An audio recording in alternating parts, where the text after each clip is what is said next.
queridos amigos, boa tarde a todos, sejam bem-vindos a mais um Evangelho no Lar, promovido pela nossa Casa de Oração Prosebem. Hoje vamos iniciar com a mensagem maravilhosa desse Espírito, que é um Espírito muito iluminado, que é Maria Dolores, e ela traz pra gente uma mensagem intitulada Carta do Perdão. E ela fala assim: Alma boa, onde estiveres, tranquiliza quem te escuta, seja na dor ou na luta, da prova que envolva alguém, construindo entendimento, eis que a vida te deseja.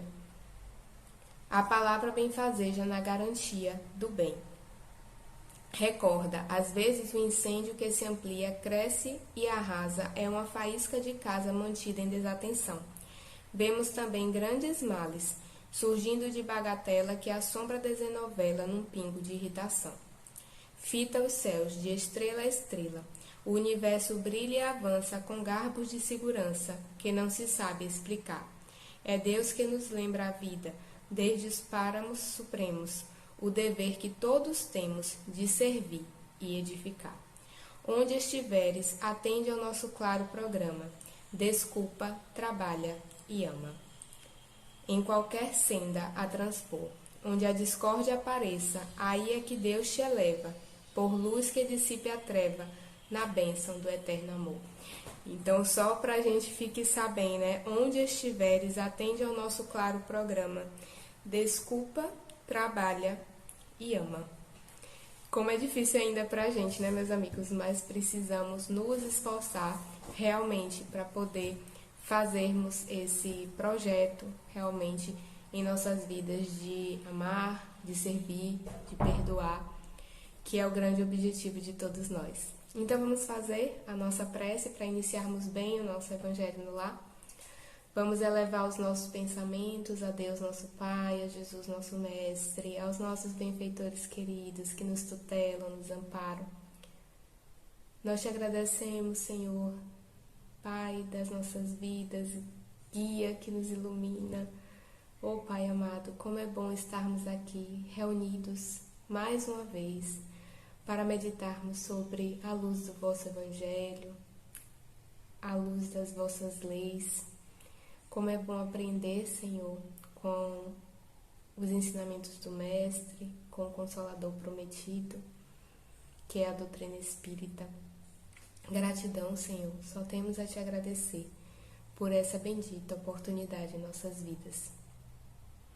Te rogamos, Senhor, que permita aos benfeitores se fazerem presentes nesse momento, que vamos orar, que vamos meditar sobre o Evangelho, que eles se façam presentes, Senhor, e possam iluminar as nossas consciências, para que possamos aprender, como disse Maria Dolores, a desculpar, a trabalhar e a amar. Gratidão, Senhor, fica conosco, nos abençoe e nos ilumina, hoje e por todos sempre. Que assim seja. Que assim seja, né, meus amigos? Vamos hoje refletir um pouquinho sobre a mensagem que está no capítulo 9, Bem-aventurados os que são mansos e pacíficos, lá no item 8, que fala sobre obediência e resignação. Antes de começarmos a falar especificamente sobre a obediência e a resignação, vamos meditar, refletir um pouquinho sobre o começo do Evangelho, para a gente poder contextualizar.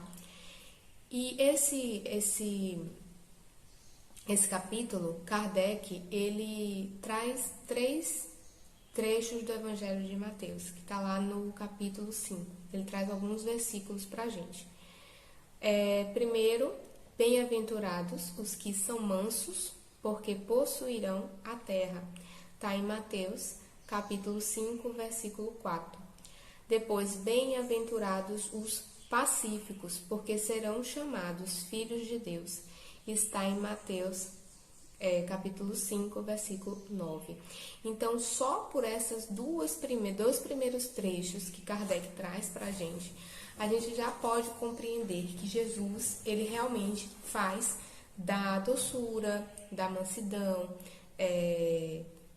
da moderação, da afabilidade, da doçura uma lei.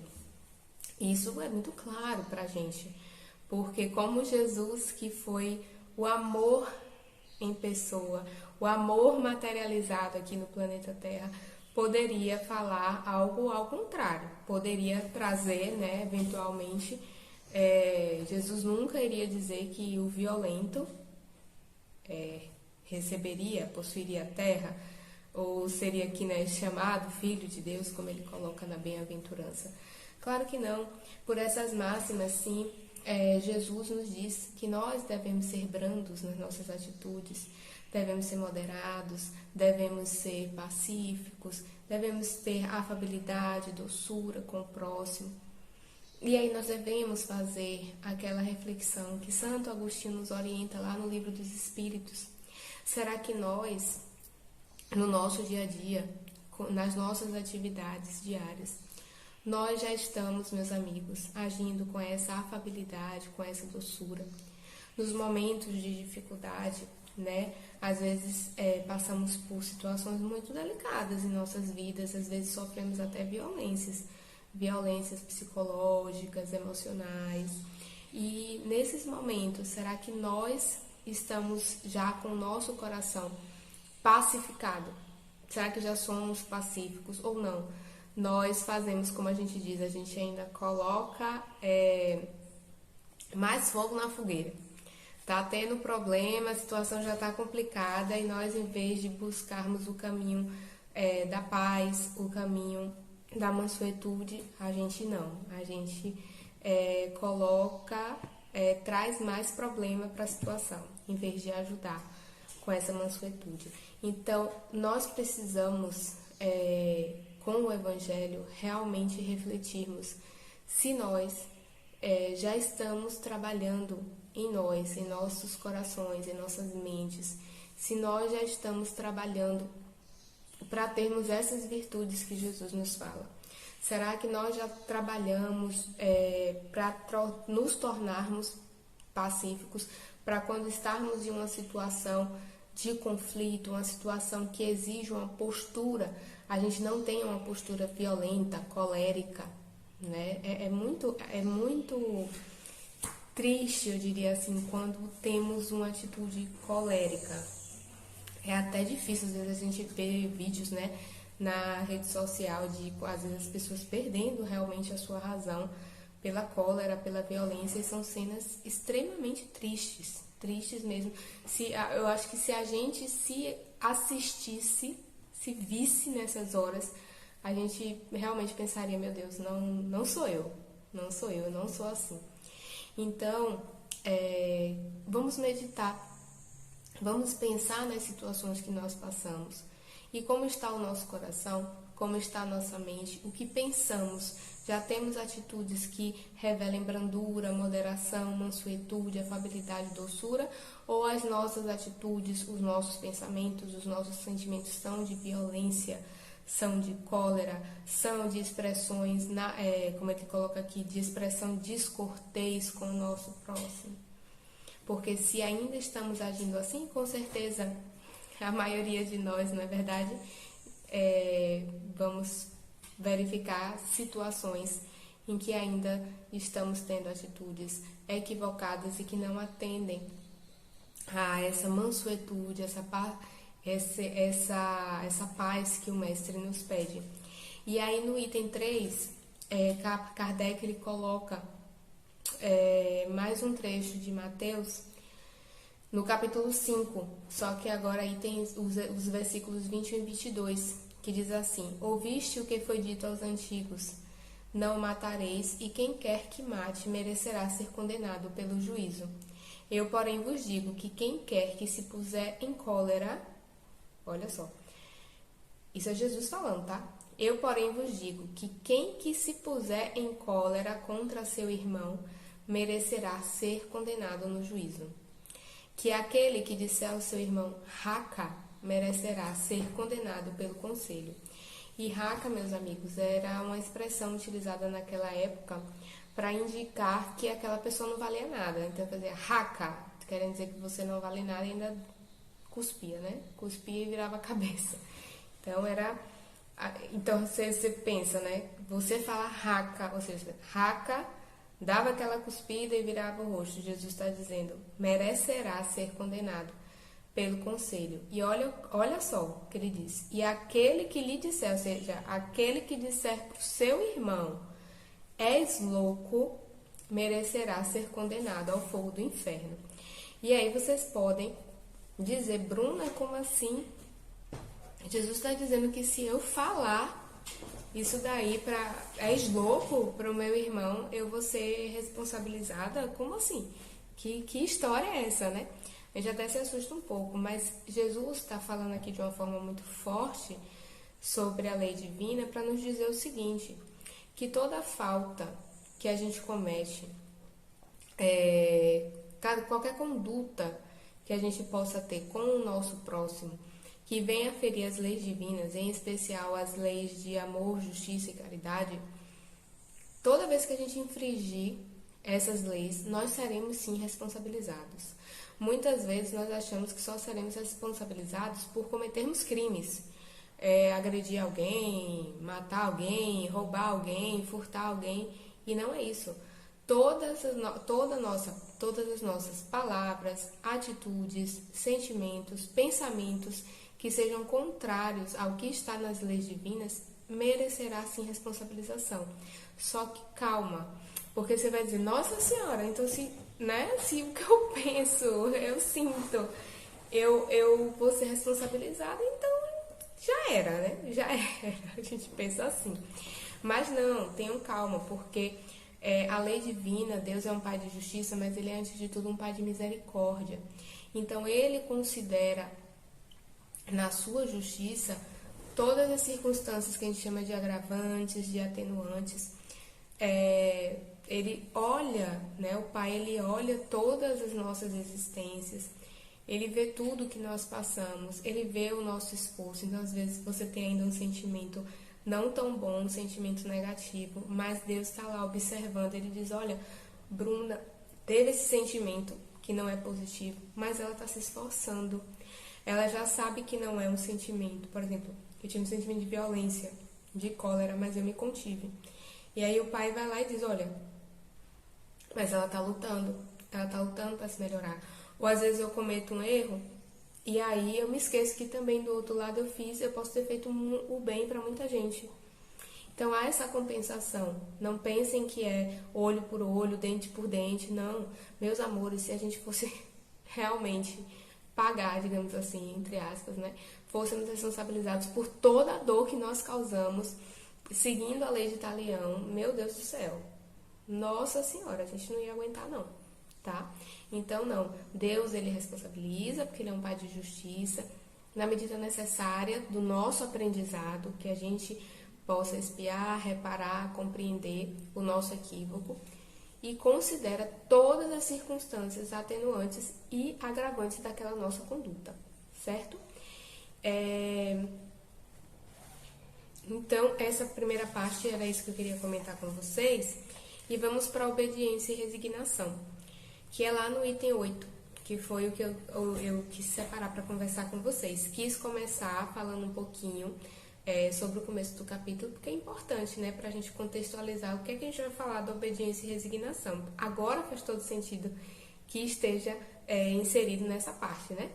E a gente vai ler lá no item 8, obediência e resignação, que é uma mensagem de Lázaro, recebida em Paris, em 1863, que ele diz assim: a doutrina de Jesus ensina, em todos os seus pontos, a obediência e a resignação, duas virtudes companheiras da doçura e muito ativas, embora os homens erradamente as confundam com a negação do sentimento e da vontade. E é verdade. Quando a gente pensa numa pessoa obediente e resignada, a gente pensa numa pessoa extremamente passiva, que nega a sua razão, nega o seu livre-arbítrio, nega o seu entendimento e fica numa atitude muito contemplativa, aceita tudo e nega tudo que ela pensa, que ela sente. E não é isso, porque Jesus, que é o modelo e o guia da nossa humanidade, ele era um ser obediente e resignado. E hora nenhuma Jesus demonstrou em suas atitudes que agia de uma forma passiva, de forma alguma. O mestre não agia de forma passiva, nós sabemos disso.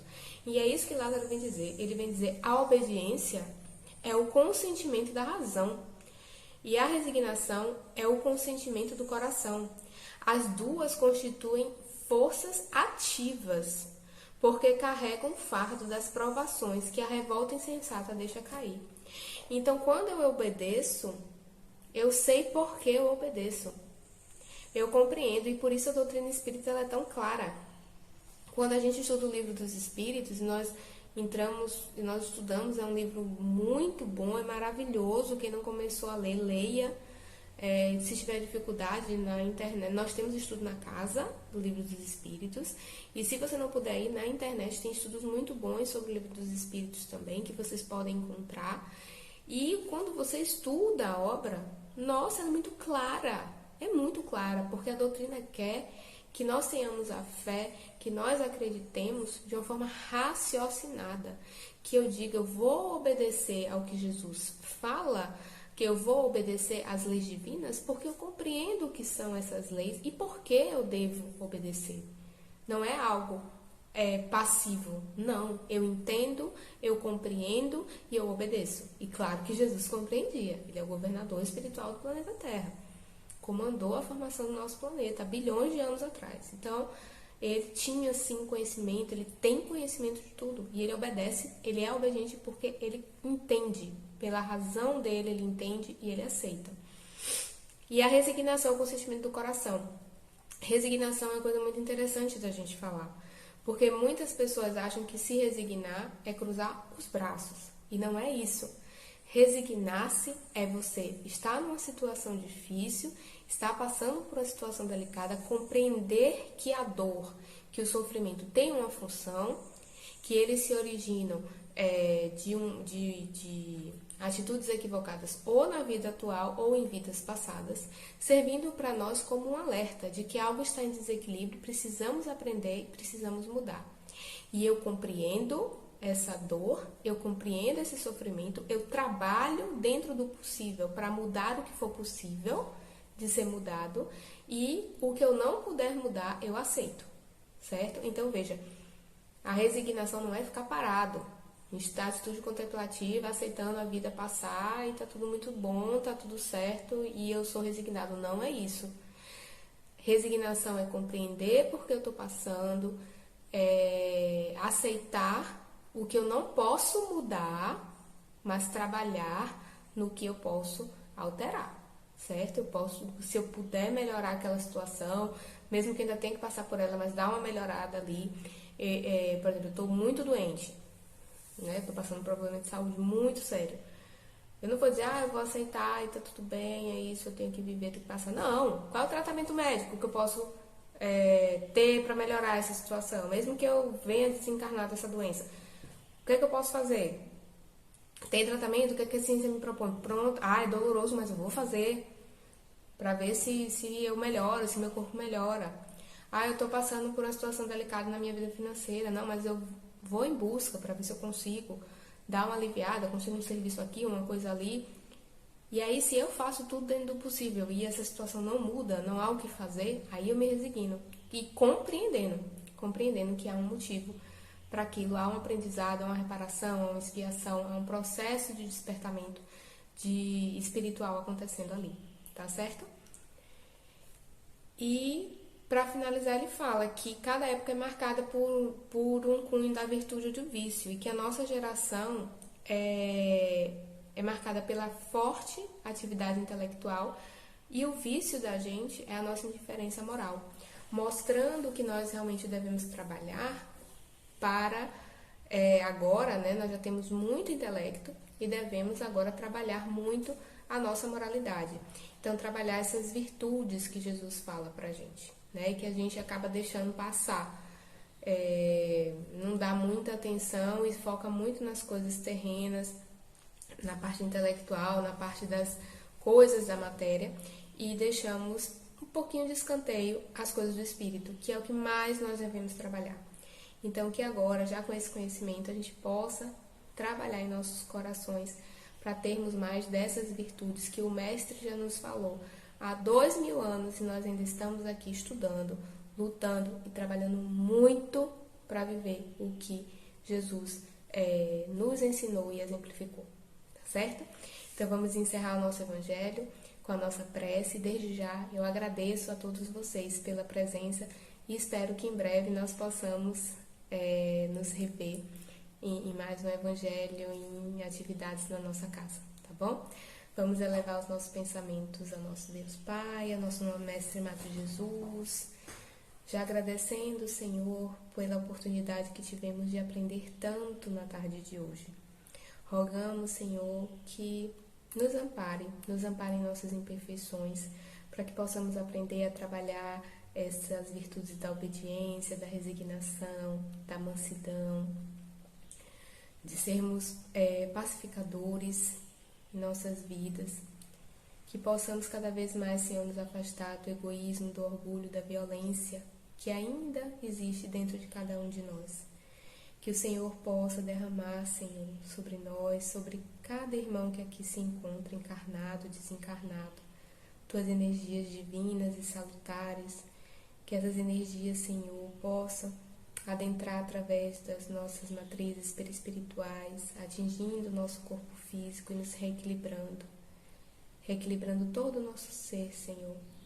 E que essa energia divina, Deus Pai, possa ser enviada para todo o planeta Terra, atingindo todos os nossos irmãos e humanidade, encarnados e desencarnados, que passem por todos os tipos de dores, de sofrimentos, de dificuldades, pelos nossos irmãos que passam pelas lutas das dores físicas, emocionais, pelos irmãos que estão nos hospitais, pelos irmãos que estão nos estabelecimentos prisionais, nos asilos, nas casas de correção. Enfim, Senhor, onde houver um irmão em sofrimento, que a Tua energia divina, Senhor, possa amparar cada irmão que necessita desse amparo.